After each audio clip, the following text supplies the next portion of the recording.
Hey everybody, it's Dezare, and as you know, today I'm talking about Akira. Akira is a movie about this kid named Tetsuo who gets telekinetic powers, proceeds to go crazy, and his friend who tries to keep him from pretty much destroying the world, okay? That definition is very simplistic. If you want a better one, you can check out my written review, but for the terms of this video review, that's all you need to know.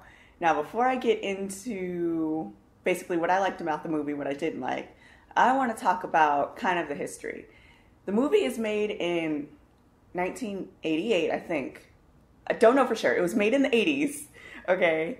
And it was one of the first movies, particularly in America, to show that animation could be for adults. And the reason for this is because the storyline is very complex and the violence is off the charts.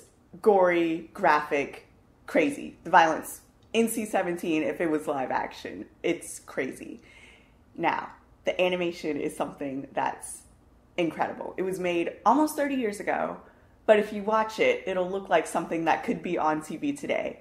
And if you're a young person watching it, you won't really get the full effect of how great the animation is. But if it could be on TV today and it was made 30 years ago, that right there is incredible. Off the charts incredible.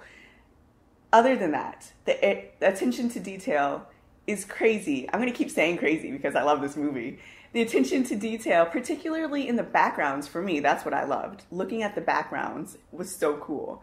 If you watch cartoons today, the backgrounds are like painted. Like if you watch SpongeBob, the background will be painted and then the one thing they're going to touch during the scene is going to be cartoony looking. That's the kind of stupid stuff we're used to.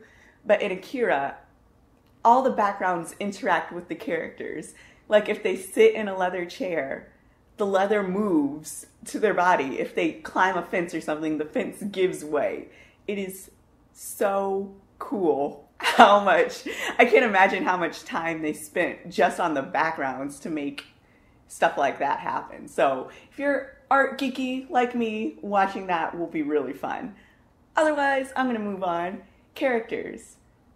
Not the most sympathetic people in the world. They're gangbangers, and not usual gangbangers like, oh, I'm in a gang, but I'm really a nice guy. No. In one of the first scenes of the movie, they are riding on motorcycles, literally busting people's heads. They have weapons in their hands, busting people's skulls open. Who does that? What? That is not a way to make a viewer like your character, but you don't really have to like them to watch this movie, so that's fun. Okay. The movie is set in post-apocalyptic future. Everybody dresses like it's the 80s, but it's in the future. There's all this technology. That was kind of kooky, but interesting to look at. It's like, kind of like a Total Recall or like a Blade Runner kind of atmosphere. If you have seen those, then you know what I'm talking about. Very dark, very gritty, but also with the fun 80s colors. Weird combination, but cool to look at. One thing that I really didn't like about this movie was that it's kind of long. It's over 2 hours, and I usually don't mind long movies, but if I'm not that invested in the movie, I'm not that interested, then it's gonna feel like it's really taking a long time.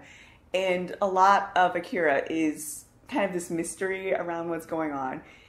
And I was like, get to the point. What's going on, please? And finally we got to the end, and they didn't explain anything. It was like, what just happened? What did I watch? I watched it with my brother, and he was like, did you understand that? Because I didn't. And I'm like, no. If you like nice, happy, tied up bow endings, go elsewhere. This movie is a mind screw, and I mean that in the best possible way. Other than that, overall, would I recommend it? Heck yes. It's a classic for a reason. The animation is great. The violence, which I love, is great. The setting was really cool.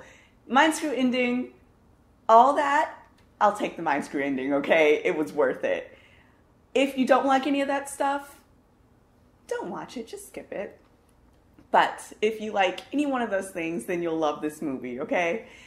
If you haven't seen the movie, it's on the website, animecasual.com. It's right there on the homepage. You can check it out. I'll put a link in the description. No commercials, HD. You can see it for yourself. That's pretty much all I have to say about Akira, but I'll make a note. If you talk to anyone and you call the main character Akira, you lose points. No, that's not his name. His name is Canada. I'm sorry, I can't say Japanese. Whatever, that's not his name. Don't call him Akira, you lose points. That's all I have to say about this movie. Thank you so much for watching. I'll see you guys later. Bye.